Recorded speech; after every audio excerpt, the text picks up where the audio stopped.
There are goodbyes that happen loudly, tears, hugs, last words, and then there are goodbyes that never happen at all. This is one of them. Somewhere in the world, there is a chair that has never been moved. Not because it's old, not because it's broken, but because someone once sat there and said, "I'll be right back."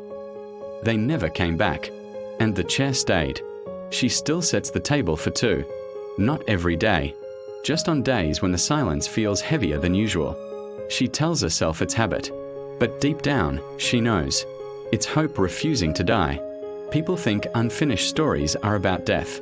They're wrong. Unfinished stories are about absence.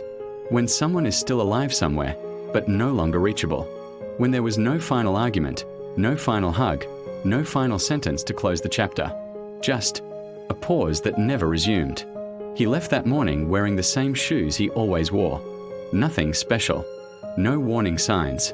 No dramatic music playing in the background. Just a normal day. That's how most disappearances begin. What hurts the most isn't the not knowing where they are. It's not knowing who you're allowed to become without them. Do you move on? Or does moving on mean you're betraying a story that never ended? She still checks her phone when it vibrates, even after years. Because the heart doesn't understand statistics. It understands patterns. And once someone becomes part of your pattern, your heart keeps expecting them. Long after logic has given up. Some nights, she rehearses conversations that will never happen. What she would say if he called. What she would ask first. Whether she would cry or pretend she's strong. Unfinished stories turn the mind into a theater of what ifs. And every show ends the same way. Lights off. No applause. No closure. People tell her, life goes on. They say it like a command. Like a button you can press. But life doesn't go on for everyone the same way. Some people live. Others wait. There are birthdays that pass without candles. Messages typed but never sent. Songs that feel illegal to enjoy because they remind you of them. Unfinished stories don't scream.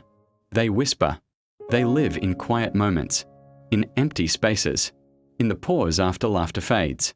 And maybe that's the cruelest part. The world keeps moving, while one part of you stays frozen at the last moment you saw them.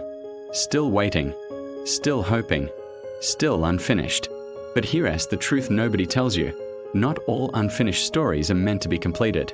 Some are meant to be shaped you. They teach you how fragile connection is. How temporary presence can be. How important it is to say what you mean, before silence says it for you. If you're watching this and someone came to your mind, someone you never got to say goodbye to, you're not weak for still feeling it. You're human. And this story isn't just theirs. It's yours too. So if this story touched something in you, if it reminded you of a name you haven't said out loud in a long time, leave a comment. Not for answers, but to let the story breathe. Subscribe if you believe some stories deserve to be told, even when they don't have endings. Because unfinished human stories are still human, and they still matter.